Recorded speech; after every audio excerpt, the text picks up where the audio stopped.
ನಮಸ್ಕಾರ ಸ್ನೇಹಿತರೆ, ಖಡಕ್ ಸ್ಟೋರಿಗೆ ಆತ್ಮೀಯ ಸ್ವಾಗತ. ಓಂ ನಮೋ ಭಗವದೇ ವಾಸುದೇವಾಯ. ಸ್ನೇಹಿತರೆ, ವಿಡಿಯೋ ಶುರು ಮಾಡುವ ಮೊದಲು ಒಂದು ಸಣ್ಣ ಕೆಲಸ ಮಾಡಿ.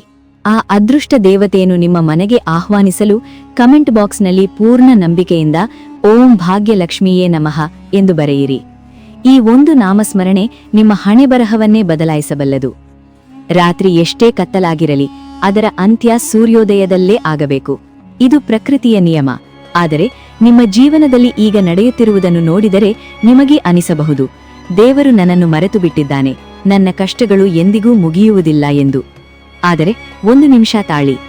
ಸಮುದ್ರದಲ್ಲಿ ದೊಡ್ಡ ಅಲೆ ಬರುವ ಮುನ್ನ ಗಾಳಿಯು ಹೇಗೆ ತನ್ನ ದಿಕ್ಕು ಬದಲಿಸುತ್ತದೆಯೋ, ಹಾಗೆಯೇ ನಿಮ್ಮ ಜೀವನಕ್ಕೆ ದೊಡ್ಡ ಅದೃಷ್ಟ ಬರುವ ಮುನ್ನ ದೇವರು ನಿಮಗೆ ಕೆಲವು ರಹಸ್ಯ ಸಂಕೇತಗಳನ್ನು ನೀಡುತ್ತಾನೆ. ನಿಮಗೆ ಗೊತ್ತೇ, ಇವತ್ತು ನಾನು ಹೇಳುವ ಈ 5 ಸಂಕೇತಗಳಲ್ಲಿ ಒಂದೇ ಒಂದು ಸಂಕೇತ ನಿಮಗೆ ಕಂಡರೂ ಸಾಕು, ನಿಮ್ಮ ಕೆಟ್ಟ ಕಾಲ ಮುಗಿದು ರಾಜಯೋಗ ಶುರುವಾಗಿದೆ ಎಂದರ್ಥ. ಹಾಗಾದರೆ ಆ ರಹಸ್ಯಗಳೇನು? ಬನ್ನಿ ನೋಡೋಣ. ಇದನ್ನು ಅರ್ಥ ಮಾಡಿಕೊಳ್ಳಲು ನಾವು ದ್ವಾಪರ ಯುಗಕ್ಕೆ ಹೋಗೋಣ. ಸುಧಾಮನ ಕಥೆ ನಿಮಗೆ ಗೊತ್ತು. ಬಡತನದ ಬೇಗೆಯಲ್ಲಿದ್ದ ಸುಧಾಮ ಕೃಷ್ಣನನ್ನು ನೋಡಲು ದ್ವಾರಕೆಗೆ ಹೊರಟಾಗ ಅವನ ಮನಸ್ಸಿನಲ್ಲಿ 1000 ಚಿಂತೆಗಳಿದ್ದವು.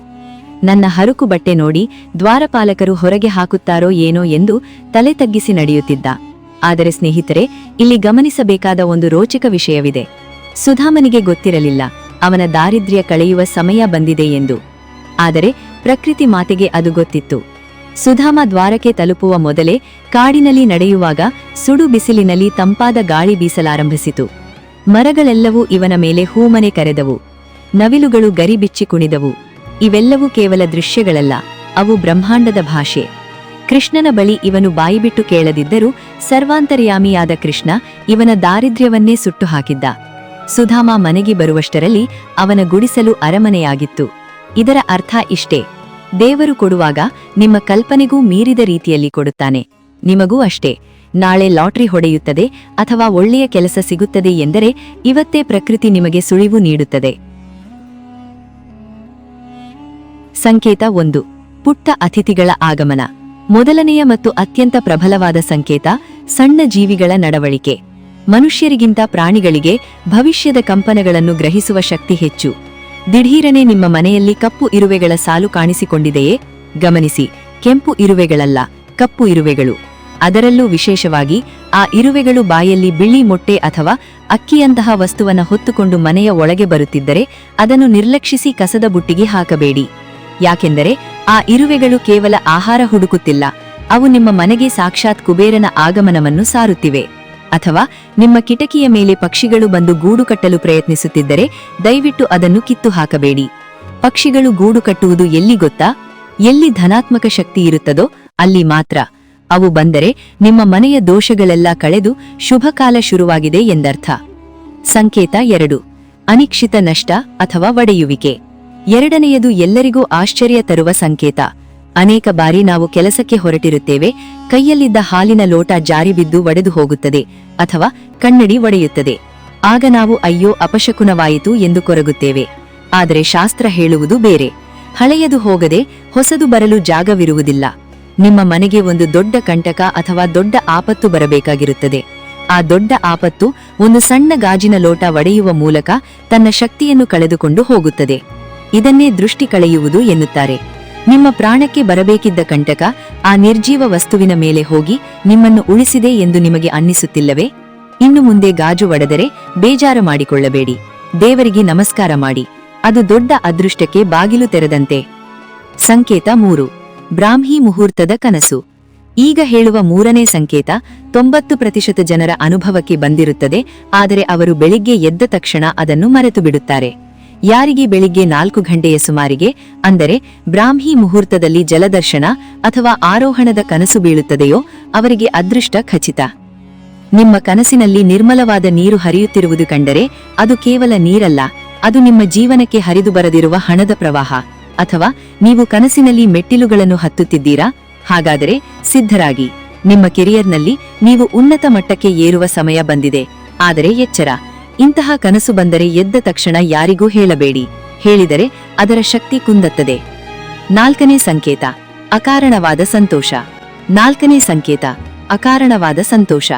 ಕೆಲವೊಮ್ಮೆ ಬೆಳಗ್ಗೆ ಎದ್ದ ತಕ್ಷಣ ಯಾವುದೇ ಕಾರಣವಿಲ್ಲದೆ ಮನಸ್ಸು ತುಂಬಾ ಖುಷಿಯಾಗಿರುತ್ತದೆ. ಜೇಬಲ್ಲಿ ದುಡ್ಡಿಲ್ಲದರೂ ರಾಜನಂತೆ ಫೀಲ್ ಆಗುತ್ತದೆ. ಯಾಕೆ ಹೀಗೆ? ಯಾಕೆಂದರೆ ನಿಮ್ಮ ಬುದ್ಧಿಗೆ ತಿಳಿಯದ ವಿಷಯ ನಿಮ್ಮ ಆತ್ಮಕ್ಕೆ ತಿಳಿದಿರುತ್ತದೆ. ನಿಮ್ಮ ಆತ್ಮಕ್ಕೆ ವೈರ್ಲೆಸ್ ಕನೆಕ್ಷನ್ ಇದೆ. ಮುಂದೆ ಬರಲಿರುವ ಸುಖವನ್ನು ನಿಮ್ಮ ಆತ್ಮ ಈಗಲೇ ಆಸ್ವಾದಿಸುತ್ತಿದೆ. ಈ ಫೀಲಿಂಗ್ ಬಂದರೆ ಕಷ್ಟದ ದಿನಗಳಿಗೆ ಗುಡ್ ಬೈ ಹೇಳುವ ಸಮಯ ಬಂದಿದೆ ಎಂದರ್ಥ. ಸಂಕೇತ 5. ಅನಿಕ್ಷಿತ ಸಹಾಯ. 5ನೇ ಸಂಕೇತ ಅನಿಕ್ಷಿತ ಸಹಾಯ. ನೀವು ಅರ್ಜೆಂಟ್ ಆಗಿ ಹೋಗಬೇಕಿರುತ್ತದೆ, ಫುಲ್ ಟ್ರಾಫಿಕ್ ಇರುತ್ತದೆ, ಆದರೆ ನೀವು ಹೋದ ತಕ್ಷಣ ಸಿಗ್ನಲ್ ಕ್ಲಿಯರ್ ಆಗುತ್ತದೆ ಅಥವಾ ಎಲ್ಲೂ ದುಡ್ಡು ಬೇಕಿರುತ್ತದೆ, ಯಾರೋ ಅಪರಿಚಿತರು ಬಂದು ಸಹಾಯ ಮಾಡುತ್ತಾರೆ. ಇದರ ಅರ್ಥವೇನು ಗೊತ್ತೇ? ಇಡೀ ಬ್ರಹ್ಮಾಂಡವೇ ನಿಮ್ಮ ಪರವಾಗಿ ಕೆಲಸ ಮಾಡುತ್ತಿದೆ. ನೀವು ಕೇವಲ ನಡೆಯುತ್ತಿದ್ದೀರಿ, ಆದರೆ ದಾರಿಯನ್ನು ಆ ದೇವರು ನಿಮಗೆ ಸುಗಮ ಮಾಡುತ್ತಿದ್ದಾನೆ. ಈಗ ವಿಡಿಯೋದ ಅತ್ಯಂತ ಮುಖ್ಯವಾದ ಭಾಗಕ್ಕೆ ಬರೋಣ. ಮೇಲೆ ಹೇಳಿದ ಯಾವುದೇ ಶುಭ ಸಂಕೇತಗಳು ನಿಮಗೆ ಕಂಡರೂ ನೀವು ಸುಮ್ಮನೆ ಕೂಡಬಾರದು. ಆ ಅದೃಷ್ಟವನ್ನು ನಿಮ್ಮದಾಗಿಸಿಕೊಳ್ಳಲು ನಮ್ಮ ಶಾಸ್ತ್ರಗಳಲ್ಲಿ ಒಂದು ವಿಶೇಷವಾದ ಸ್ವೀಕಾರ ವಿಧಿಯನ್ನು ಹೇಳಲಾಗಿದೆ. ಇದನ್ನು ಮಾಡದಿದ್ದರೆ ಬಂದ ಅದೃಷ್ಟ ಹಾಗೆ ಬಾಗಿಲಿಂದ ವಾಪಸ್ ಹೋಗುವ ಸಾಧ್ಯತೆ ಇರುತ್ತದೆ. ಹಾಗಾದರೆ ಏನು ಮಾಡಬೇಕು? ಕೃತಜ್ಞತಾ ಭಾವ. ಸಂಕೇತ ಕಂಡ ತಕ್ಷಣ ಕಣ್ಣು ಮುಚ್ಚಿ, ಹೇ ಭಗವಂತ, ನೀನು ಕಳುಹಿಸಿದ ಈ ಶುಭ ಸಂದೇಶವನ್ನು ನಾನು ಸ್ವೀಕರಿಸಿದ್ದೇನೆ ಎಂದು ಹೇಳಿ. ಕೃತಜ್ಞತೆ ಒಂದು ಅಯಸ್ಕಾಂತವಿದ್ದಂತೆ. ಭೂತಯಜ್ಞ. ಸಂಕೇತ ಸಿಕ್ಕಿದ 24 ಗಂಟೆಯ ಒಳಗೆ ಒಂದು ಹಿಡಿ ಅಕ್ಕಿ ಹಿಟ್ಟು ಮತ್ತು ಸಕ್ಕರೆಯನ್ನು ಬೆರೆಸಿ ಇರುವೆಗಳಿಗೆ ಅಥವಾ ಪಕ್ಷಿಗಳಿಗೆ ಹಾಕಿ. ಸುಧಾಮನು ಕೂಡ ತನ್ನಲ್ಲಿದ್ದ ಕೊನೆಯ ಹಿಡಿ ಅವಲಕ್ಕಿಯನ್ನು ನೀಡಿದ್ದರಿಂದಲೇ ಅವನಿಗೆ ಸಂಪತ್ತು ಸಿಕ್ಕಿದ್ದು. ದೀಪಾರಾಧನೆ. ಅಂದು ಸಂಜೆ ದೇವರ ಮನೆಯಲ್ಲಿ ತುಪ್ಪದ ದೀಪವನ್ನು ಹಚ್ಚಿ ಅದಕ್ಕೆ ಒಂದು ಏಲಕ್ಕಿಯನ್ನು ಹಾಕಿ. ಏಲಕ್ಕಿಯ ಸುಗಂಧವು ಲಕ್ಷ್ಮಿಯನ್ನು ಆಕರ್ಷಿಸುತ್ತದೆ. ಮೌನ. ಬೀಜವನ್ನು ಮಣ್ಣಿನ ಒಳಗೆ ಮುಚ್ಚಿಟ್ಟರೆ ಮಾತ್ರ ಅದು ಮರವಾಗುತ್ತದೆ. ಹಾಗೆಯೇ ನಿಮ್ಮ ಅದೃಷ್ಟ ಫಲ ನೀಡುವವರೆಗೂ ಅದನ್ನು ರಹಸ್ಯವಾಗಿಡಿ. ಸ್ನೇಹಿತರೆ, ನೆನಪಿಡಿ, ನಿಮ್ಮ ಜೀವನದಲ್ಲಿ ಚಮತ್ಕಾರಗಳು ನಡೆಯುವುದು ಬಾಕಿಯಿದೆ. ಇಷ್ಟು ದಿನ ನೀವು ಪಟ್ಟ ಕಷ್ಟ ಸಾಕು. ದೇವರು ನಿಮ್ಮನ್ನು ನೋಡುತ್ತಿದ್ದಾನೆ. ಇವತ್ತು ರಾತ್ರಿ ಮಲಗುವ ಮುನ್ನ ನನ್ನ ಒಳ್ಳೆಯ ಕಾಲ ಶುರುವಾಗಿದೆ ಎಂದು ಹೇಳಿ ಮಲಗಿ. ಈ ವಿಡಿಯೋದಲ್ಲಿ ಹೇಳಿದ ಯಾವ ಸಂಕೇತ ನಿಮಗೆ ಅನುಭವಕ್ಕೆ ಬಂದಿದೆ ಎಂದು ಕಮೆಂಟ್ ಮಾಡಿ ತಿಳಿಸಿ. ಈ ವಿಡಿಯೋ ನಿಮಗೆ ಭರವಸೆ ನೀಡಿದ್ದರೆ ದಯವಿಟ್ಟು ಲೈಕ್ ಮಾಡಿ. ಯಾರಿಗೆ ಕಷ್ಟದ ಸಮಯವಿದೆಯೋ ಅವರಿಗೆ ಈ ವಿಡಿಯೋ ಶೇರ್ ಮಾಡಿ ಅವರಿಗೆ ಧೈರ್ಯ ತುಂಬಿ. ಮತ್ತಷ್ಟು ಅದ್ಭುತ ವಿಷಯಗಳಿಗಾಗಿ ವಾಹಿನಿಗೆ ಈಗಲೇ ಸಬ್ಸ್ಕ್ರೈಬ್ ಆಗಿ. ಮುಂದಿನ ವಿಡಿಯೋದಲ್ಲಿ ಸಿಗೋಣ. ಶುಭಮಸ್ತು. ಜೈ ಶ್ರೀಕೃಷ್ಣ.